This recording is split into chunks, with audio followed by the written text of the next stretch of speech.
Hello champions, welcome to exam villa. Students, मैं आज आपके सामने एमपीपीएससी प्रीलिम्स के पॉलिटी के क्वेश्चंस लेकर आई हूँ प्रीवियस ईयर, जो कि 5 इयर्स क्वेश्चन होंगे 2016 टू 2019। इसमें आपको क्वेश्चंस के साथ साथ डिस्क्रिप्शन भी दिया जाएगा और यह वीडियो आपके लिए बहुत ही बेनिफिशियल होगा। तो चलिए स्टार्ट करते हैं आज का सेशन इसी कोट के साथ। बिना दूरी तय किए हुए कहीं दूर आप नहीं पहुंच सकते। आपको किसी भी गोल को अचीव करना है, उसके लिए दूरी तय करनी पड़ेगी और दूरी तय करने के लिए आपको पेशेंस रखना होगा। Patience is the key to success. तो पेशेंस बनाए रखिए, पढ़ाई जारी रखिए। तो चलिए स्टार्ट करते हैं आज का सेशन। इसमें मैं आपको सबसे पहले ये बताऊंगी कि कौन से ईयर में कितने क्वेश्चंस पूछे गए हैं। देखिए, सबसे पहले बात करते हैं 2020 की। 2020 में टोटल 7 क्वेश्चंस पूछे गए हैं। 2019 में टोटल 9 क्वेश्चंस पूछे गए हैं। 2018 में टोटल 4 क्वेश्चंस पूछे गए हैं। 2017 में टोटल 4 क्वेश्चंस पूछे गए हैं एंड 2016 में टोटल 6 क्वेश्चंस पूछे गए हैं। ठीक है, चलिए स्टार्ट करते हैं सबसे पहले 2020 से। 2020 में पहला क्वेश्चन है, भारत के सर्वोच्च न्यायालय में निम्नलिखित में से किस प्रकार के न्यायाधीशों की नियुक्ति की जा सकती है? ऑप्शन 1 तदर्थ न्यायाधीश, ऑप्शन 2 अतिरिक्त न्यायाधीश। अब आपको ये बताना है कि इनमें से कौन सा कथन सही है, 1 और 2 या कोई भी नहीं या इनमें से कोई एक। ठीक, सबसे पहले मैं आपको ये बता देती हूँ तदर्थ न्यायाधीश होता क्या है।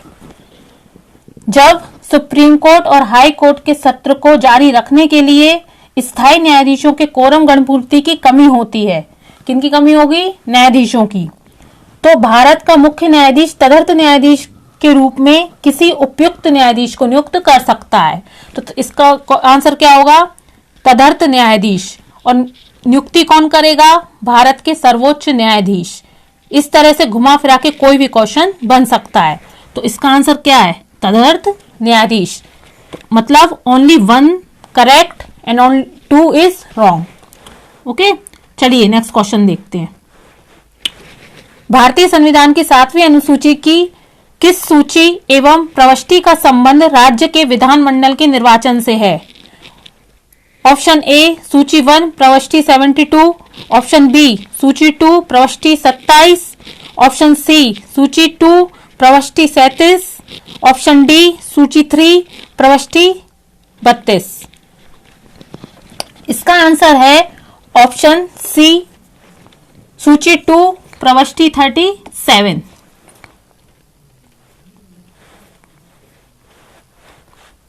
क्वेश्चन 3, भारत शासन अधिनियम 1919 के अंतर्गत भारतीय विधायिका का अंतिम निर्वाचन किस वर्ष किया गया?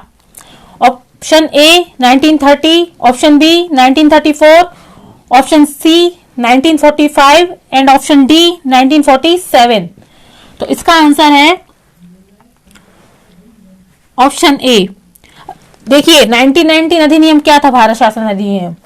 भारत शासन अधिनियम में 1919 में सबसे पहले द्वैध शासन पद्धति को अपनाया गया।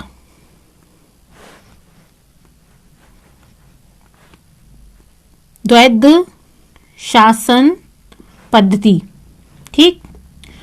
और विषयों को पहली बार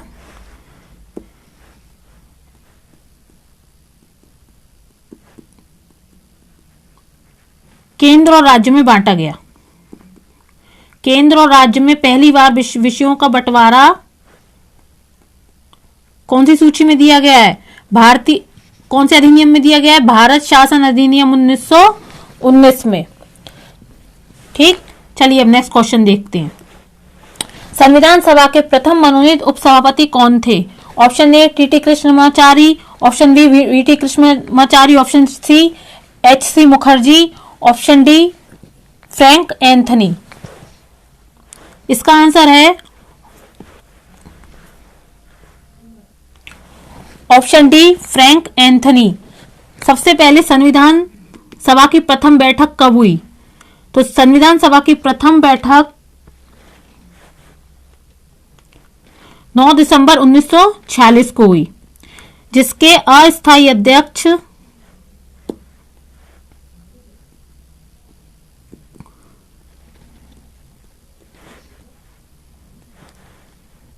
सच्चिदानंद सिन्हा थे। कौन थे? सच्चिदानंद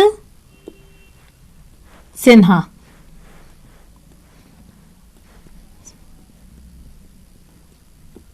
ठीक, अब इन्हीं को क्यों बनाया गया? सच्चिदानंद सिन्हा को ही अस्थायी अध्यक्ष इसलिए बनाया गया क्योंकि ये हमारे सबसे बुजुर्ग थे और ये पद्धति, बुजुर्ग व्यक्ति को अध्यक्ष बनाने की पद्धति फ्रांसीसी प्रथा का पालन करते हुए ली गई। हमने भी उस प्रथा का पालन किया और सच्चिदानंद सिन्हा को संविधान सभा का प्रथम अस्थायी अध्यक्ष बनाया। और संविधान सभा के प्रथम स्थायी अध्यक्ष पूछे जाए तो कौन थे? अगर स्थायी अध्यक्ष की बात की जाए तो वो थे राजेंद्र प्रसाद। चलिए नेक्स्ट क्वेश्चन देखते हैं। नेक्स्ट क्वेश्चन, भारत के संविधान का अनुच्छेद 24 जोखिमपूर्ण कार्यों से संबंधित कारखानों में बालकों के नियोजन को निषेध करता है। ऐसा निषेध क्या है? यह है पूर्ण निषेध। क्या होगा ये? पूर्ण निषेध।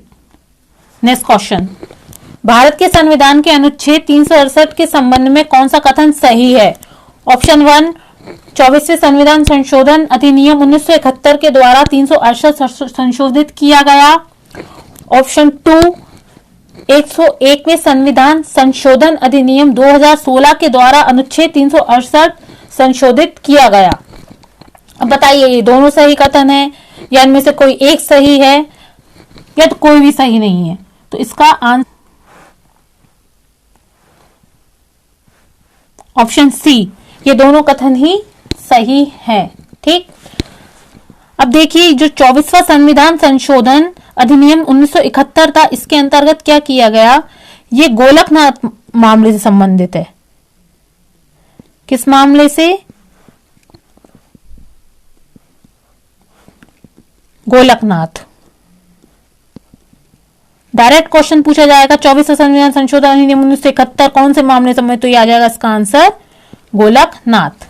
ठीक है, इसका आंसर है ऑप्शन सी, दोनों ही सही हैं। चलिए ये होगा 2020 के क्वेश्चन। अब आते हैं 2019 में। आप एरियाज लिखते जाइए। जैसे एक क्वेश्चन पूछा गया संविधान संशोधन से रिलेटेड क्वेश्चन आ गए तो उसमें इस क्वेश्चन के आगे लिखिए ये संविधान आपको सिलेबस में दिया गया है टॉपिक, तो संविधान संशोधन। तो देखिए डायरेक्ट संविधान संशोधन से क्वेश्चन आया है ना।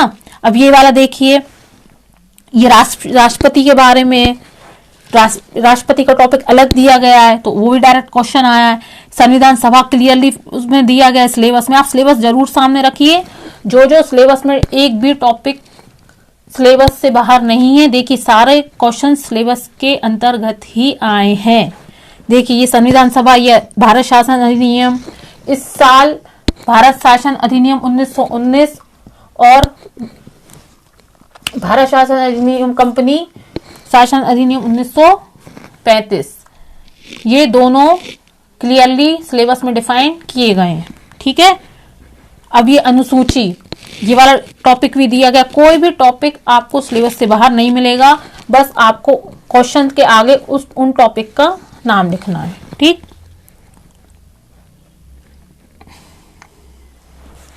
अब 2019 की बात करते हैं। क्वेश्चन 1, पंचायती राज संस्थाओं को संवैधानिक मान्यता प्रदान करने की अनुशंसा करने वाली समिति का नाम क्या था? ऑप्शन ए अशोक मेहता समिति, ऑप्शन बी के संथानम समिति, ऑप्शन सी एल.एम. संघवी समिति, ऑप्शन डी जी.वी.के. राव समिति। तो इसका आंसर है, देखिए इसी में दिया है, वर्ष 1986 में गठित एल.एम. संघवी समिति की सिफारिश के आधार पर 73वें संविधान संशोधन अधिनियम 1993 के द्वारा पंचायती राज को संवैधानिक दर्जा दिया गया। इस और संवैधानिक दर्जा किस डेट को दिया गया? तो वो है 24 अप्रैल। इसलिए हम 24 अप्रैल को प्रत्येक वर्ष पंचायती राज दिवस मनाते हैं। ठीक, अब संविधान के अंतर्गत पंचायती राज का उल्लेख संविधान के कौन से भाग और कौन से अनुच्छेद में किया गया है? तो पंचायती राज का उल्लेख भाग 9 और आर्टिकल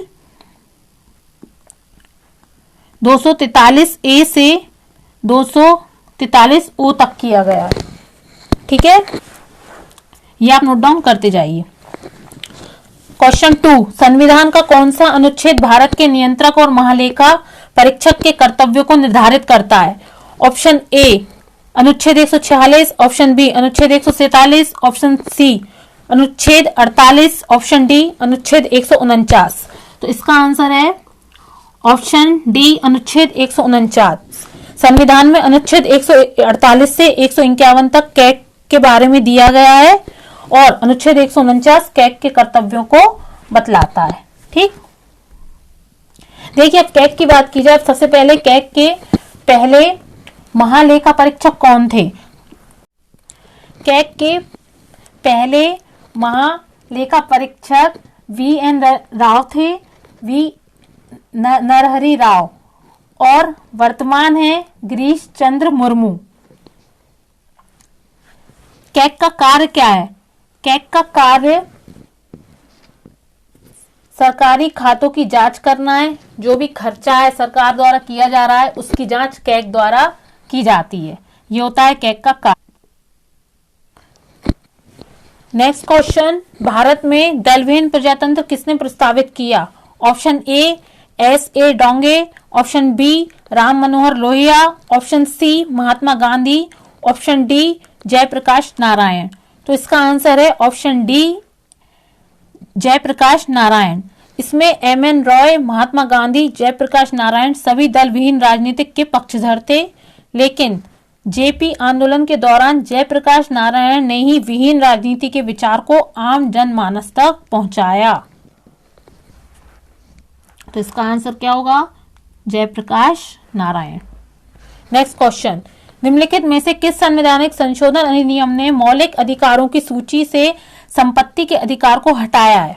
ऑप्शन ए 37वां संवैधानिक संशोधन अधिनियम 1975, ऑप्शन बी 38वां संवैधानिक संशोधन अधिनियम 1975, ऑप्शन सी 44वां संवैधानिक संशोधन अधिनियम 1978, ऑप्शन डी 42वां संवैधानिक संशोधन अधिनियम 1976।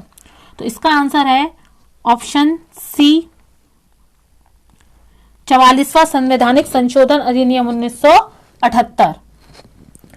अब मौलिक अधिकारों की बात की जाए तो मौलिक अधिकार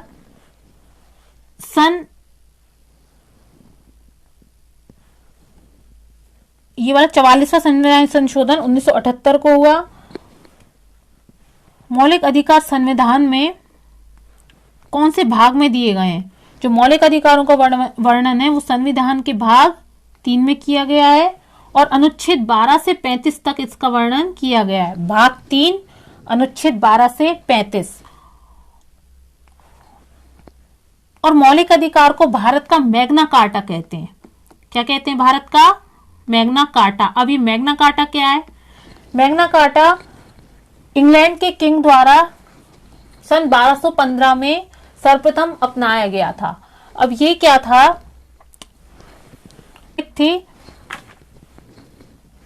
वहां के मूल अधिकार से संबंधित पहला प्रपत्र था। नागरिकों का मूल अधिकार जो होते हैं उनसे संबंधित पहला प्रपत्र भारत मैग्ना कार्टा था, जिसे भारत ने भी अपनाया।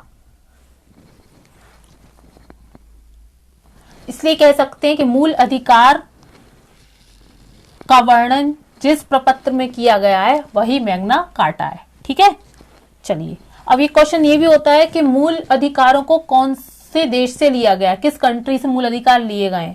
तो वो यूएसए से लिए गए। ठीक, चलिए नेक्स्ट क्वेश्चन की बात करते हैं।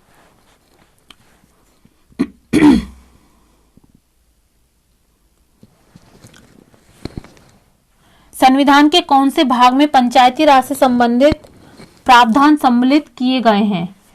ये क्वेश्चन अभी बताया था। इसका आंसर है 73वें संविधान संशोधन अधिनियम 1973 के तहत भाग 9 से। ये मैंने लास्ट अभी बताया। देखिए इससे आप एक चीज ये भी नोटिस करिए कि क्वेश्चन रिपीट भी होते हैं लेकिन एरिया फिक्स है। एरिया वो ये देखिए पंचायती राज हो गया, संविधान संशोधन हो गया, ये फिक्स एरिया है कि यहाँ से क्वेश्चन आना ही आना। ये आर्टिकल्स हो गए, बहुत आप जब एरियाज लिख लेंगे तो आपको इतनी प्रॉब्लम नहीं होगी कि क्या पढ़ना है क्या नहीं पढ़ना। आप एरिया जरूर लिखिए। 8 से 10 एरिया होंगे जहां से क्वेश्चन आते ही आते हैं, इससे बाहर क्वेश्चन आना ही नहीं है। आर्टिकल, संविधान संशोधन, अनुसूची, संविधान सभा, पंचायती राज सिस्टम, ये सब फिक्स्ड एरिया है पॉलिटी के। क्वेश्चन नंबर 3, भारत में दल विहीन प्रजातंत्र किसने प्रस्तावित किया? ऑप्शन ए ऐसे डोंगे, ऑप्शन बी, यार ये तो हो गया, हो चुका है। नेक्स्ट क्वेश्चन देखते हैं। क्वेश्चन नंबर 6, पंचायती राज विषय संविधान की किस सूची के अंतर्गत आता है?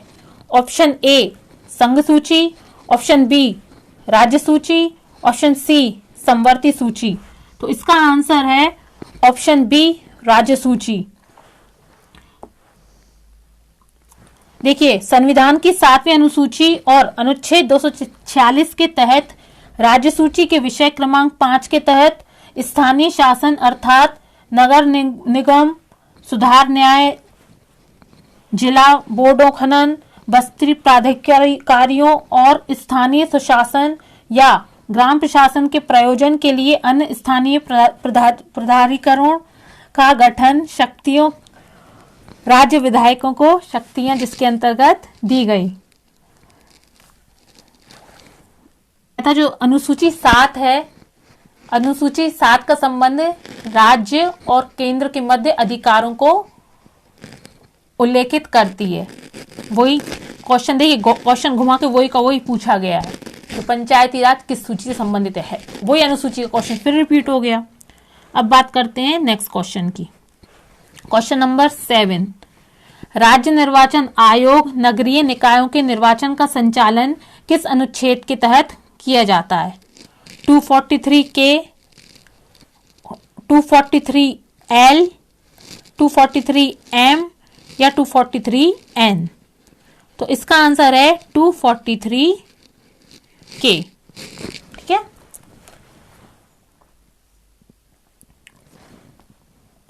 क्वेश्चन नंबर 8, उच्चतम न्यायालय के किस मामले के निर्णय के कारण संविधान के अनुच्छेद 21 के कार्यक्षेत्र का विस्तार कर शिक्षा के अधिकार को उसमें शामिल किया गया था? पहला, उन्नी कृष्णन बनाम आंध्र प्रदेश, दूसरा गोविंद बनाम मध्य प्रदेश राज्य, तीसरा परमानंद कटारा बनाम भारत संघ, चौथा चमेली सिंह बनाम उत्तर प्रदेश। तो इसका आंसर है ऑप्शन ए उन्नी कृष्णन बनाम आंध्र प्रदेश। इसके देखिए, इसका संबंध 36वां संविधान संशोधन 2002 से। देखिए क्वेश्चन डायरेक्ट, अब ऐसा क्वेश्चन आपको संविधान संशोधन भी लिखा आ सकता है और ये वाला क्वेश्चन आंसर में लिख के दे सकते हैं, इसका अपोजिट भी कर सकते हैं, है ना। तो ऐसे आप लोगों को भी एनालिसिस करना है। क्वेश्चन नंबर 9, भारत की प्रथम महिला मुख्य निर्वाचन आयुक्त कौन थी? Option A RM Nikam, option B SK Bedi, option C VS Rama Devi, option D GD Das. तो इसका आंसर है option C VS Rama Devi, जिन्हें 26 नवंबर 1990 से 1 दिसंबर 1990 तक के लिए मुख्य निर्वाचन आयुक्त नियुक्त किया गया था। ठीक है। अब ये बताना है निर्वाचन आयुक्त अनुच्छेद, संविधान के अनुच्छेद कहां से कहां तक दिए गए संविधान के अनुच्छेद में? तो ये है 324 से 329। अगर प्रथम निर्वाचन आयुक्त की बात की जाए तो वो है सुकुमार सेन, जो कि पहले निर्वाचन आयुक्त थे।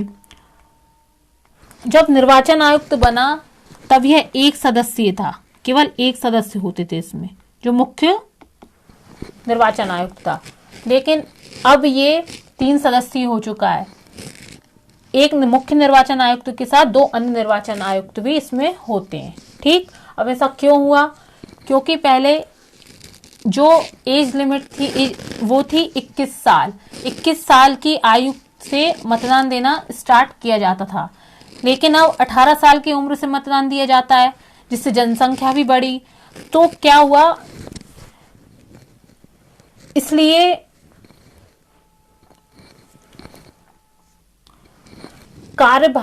कार्यभार का विभाजन करने के लिए हमें अन्य सदस्यों की भी समय के अनुसार जरूरत पड़ी, इसलिए विभाग में अन्य नियुक्तियों की नियुक्ति की गई। ठीक। अब नेक्स्ट क्वेश्चन की बात करते हैं। देखिए 2019 के क्वेश्चन कंप्लीट हो गए। अब 2018 की बात करते हैं। 2018 का पहला क्वेश्चन है, इसमें टोटल 5 क्वेश्चन आए हैं। 2018 में टोटल 5 क्वेश्चन है। क्वेश्चन नंबर 1, भारतीय संविधान के किस अनुच्छेद के तहत राज्यपाल को विधानमंडल के विश्रांति काल में अध्यादेश प्रख्यापित करने की शक्ति प्राप्त है? Option 1 155, option 2 156, option 3 212, option D 213। इसका आंसर है ऑप्शन डी 213। 213 के तहत भारतीय संविधान के अंतर्गत राज्यपाल को विधानमंडल के विश्रांति काल में अध्यादेश प्रख्यापित करने की शक्तियां दी गई हैं। नेक्स्ट क्वेश्चन, स्वतंत्र भारत में प्रथम बार संसदीय सचिव का पद किस वर्ष सृजित किया गया? Option A 1951, option B 1952, option C 1957, option D 1962। तो इसका आंसर है ऑप्शन ए 1951। क्वेश्चन नंबर 3, आप लोग एरिया जरूर लिखिए, वो मैं आपको और भी लास्ट में बताऊंगी कि कहाँ से क्वेश्चन पूछे गए हैं। ठीक है, देखिए नेक्स्ट क्वेश्चन, निम्नलिखित में से कौन सा इसमें से सुमेलित नहीं है, सही जोड़ियां बताना है। ऑप्शन ए 371 का इसमें आगे नागालैंड दिया है।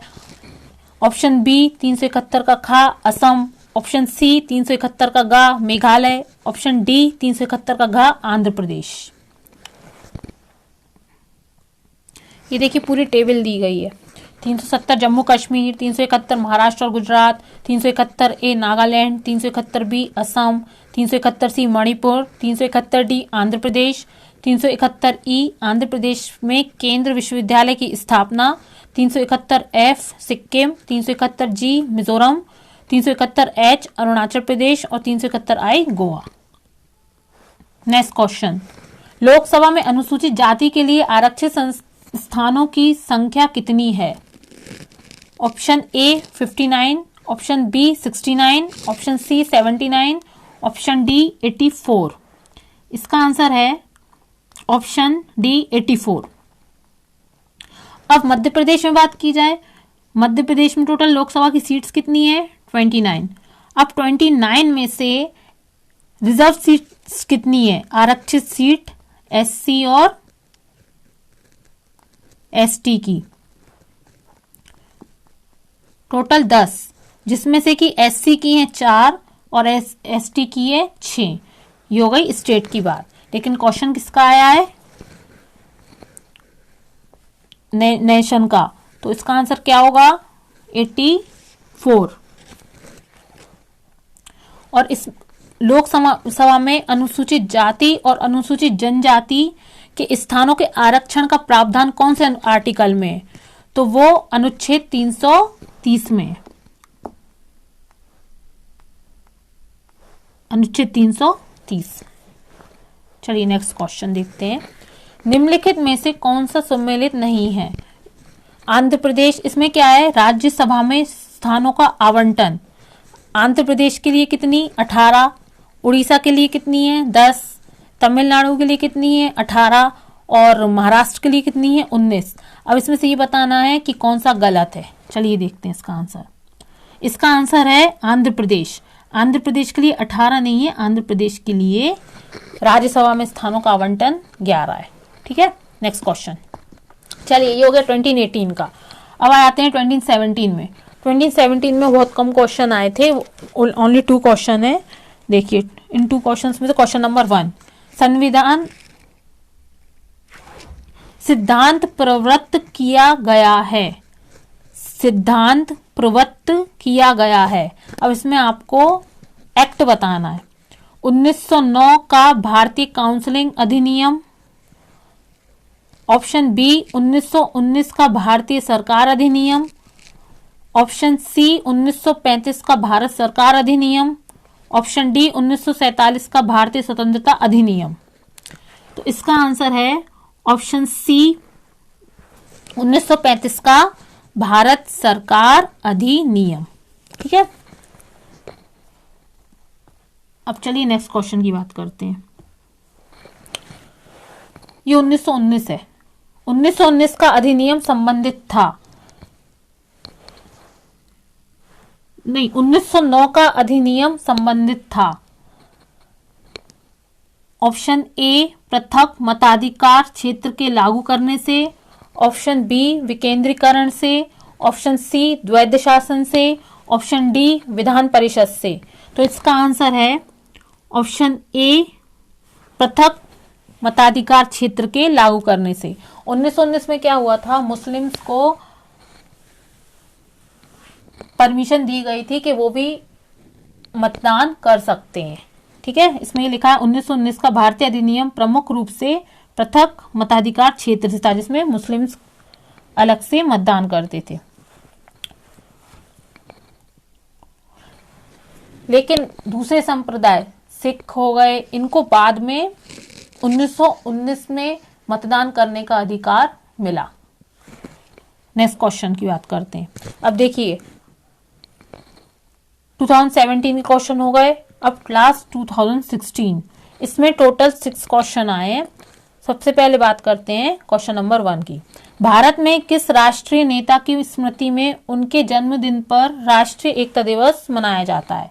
Option A doctor Ram Manohar Lohia, option B doctor BR Ambedkar, option C Sardar Vallabhbhai Patel, option D doctor Rajendra Prasad.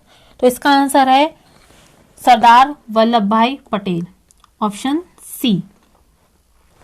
Sardar Vallabhbhai Patel को लौह पुरुष भी कहते हैं, ये तो आप सभी को पता होगा। और स्टैच्यू ऑफ यूनिटी जो कि गुजरात में बनाया गया है, ये भी सरदार वल्लभ भाई पटेल की विश्व की सबसे ऊंची प्रतिमा से एक है। ठीक है, सरदार वल्लभ भाई पटेल की बात की जाए, ये अंतरिम सरकार के गृह सूचना एवं प्रसारण मंत्री भी रह चुके हैं। ये पॉइंट भी आप लिख लीजिए। डायरेक्ट MPPSC में अंतरिम सरकार का जो मंत्री मंडल है उसकी लिस्ट पूछी जाती है। आपको कोई भी मिनिस्टर्स दे देंगे, उनका कैबिनेट दे देंगे, आपको ये बताना है कि ये इनमें से किस मंत्रालय में कौन थे। ठीक है, इसमें से एक है हमारे सरदार Vallabhbhai Patel. Question number 2, किस संस्था को पिंजरे में बंद तोता कहा गया है? ऑप्शन ए केंद्रीय सतर्कता आयोग, option B press trust of India, option C केंद्रीय जांच आयोग, ऑप्शन डी सीमा सुरक्षा बल।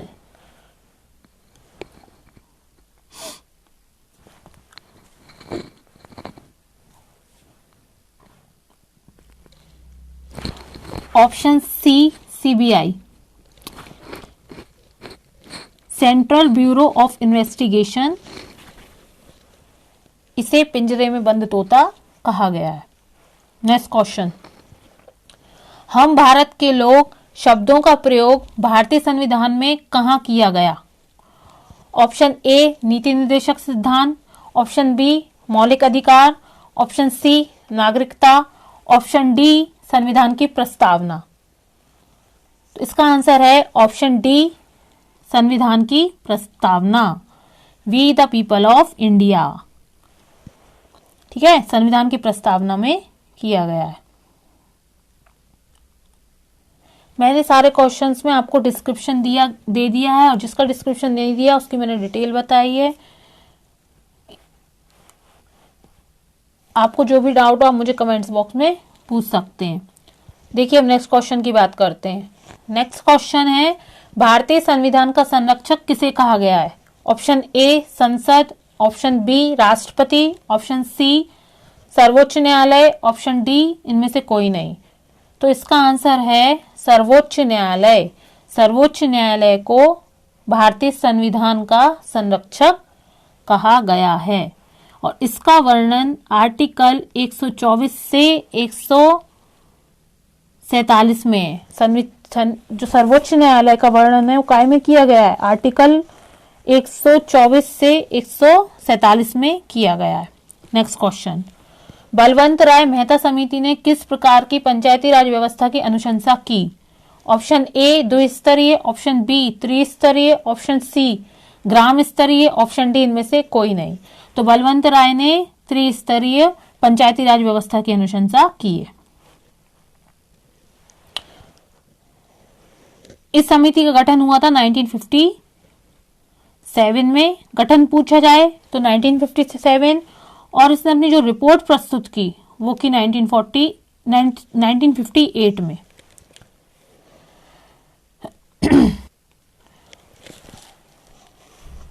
क्वेश्चन ये भी आ सकता है कि बलवंत राय मेहता समिति का संबंध किससे है? तो बलवंत राय मेहता समिति का संबंध पंचायती राज से है। और इसका गठन कब किया गया? 1957 में। इसने अपनी रिपोर्ट कब प्रस्तुत करी? 1958 में। ये 3 क्वेश्चन बन गए। आप लोग भी ऐसे क्वेश्चन से क्वेश्चन क्रिएट करना सीखिए, ठीक है? आप एक क्वेश्चन से कई क्वेश्चन बना सकते हैं इसी तरीके से। नेक्स्ट क्वेश्चन, भाषाई आधार पर सर्वप्रथम किस राज्य का गठन किया गया? Option A Rajasthan, option B Andhra Pradesh, option C Madhya Pradesh, option D Karnataka. तो इसका आंसर है आंध्र प्रदेश। सन 1953 में भाषाई आधार पर आंध्र प्रदेश राज्य का गठन किया गया था। किसकी अध्यक्षता में? हमारे न्यायाधीश फजल अली आयोग की अध्यक्षता में राज्य पुनर्गठन का वर्णन है, ठीक है? Next question. तो चलिए आज के लिए इतना ही। अब मैं आपको बताऊंगी कि कहां कहां से क्वेश्चंस लिए जाते हैं। देखिए, इसमें अपन ने क्या क्या देखा? न्यायालय से संबंधित क्वेश्चन देखे,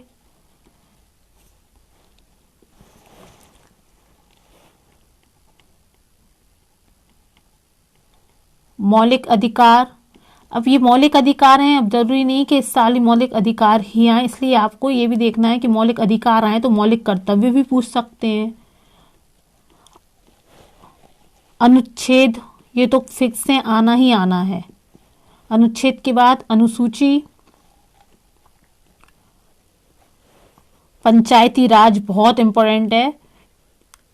क्यों? क्योंकि हमारे राज्य में भी पंचायती राज सिस्टम है, इसलिए एमपी के एग्जाम, एमपीपीएससी के एग्जाम के पॉइंट ऑफ व्यू से पंचायती राज सिस्टम बहुत इंपॉर्टेंट होता है, ठीक है?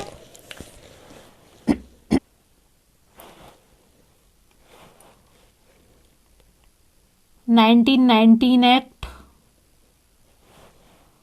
ये जो 2 एक्ट दिए गए हैं सिलेबस में, उनमें से डायरेक्ट क्वेश्चन पूछे गए हैं। आप पीएससी का सिलेबस सामने रखिए, उसमें देखेंगे कि 2 एक्ट दिए गए हैं। संविधान सभा से भी क्वेश्चन आए और इस साल भी संविधान सभा से क्वेश्चन आए थे। आप पिछले 15 साल के क्वेश्चन उठा ले। अभी तो मैंने आपको 5 साल का एनालिसिस कराया है। आप पिछले 15 साल के क्वेश्चन उठाइए। एरिया 8 से 10, मैक्सिमम 12, इससे ज्यादा एरिया है ही नहीं जहां से एमपीपीएससी प्रीलिम्स में क्वेश्चन पूछे जाएं। इसी तरह से आपको स्टडी करनी है, जिससे आपका 3 मंथ में एग्जाम क्लियर हो जाएगा। और मैं आपके लिए नेक्स्ट वीडियो या आने वाले टाइम पे आप मुझे कमेंट करके बताइए, मैं आपके लिए स्ट्रेटजी लेकर आऊंगी 3 मंथ में एग्जाम क्लियर कैसे किया जाए। ओके, आज के लिए इतना ही। अगर आपको मेरा वीडियो पसंद आता है तो चैनल को सब्सक्राइब करें, शेयर करें और लाइक करें, जिससे कि मुझे लगे कि हाँ, मेरी मेहनत साकार हो।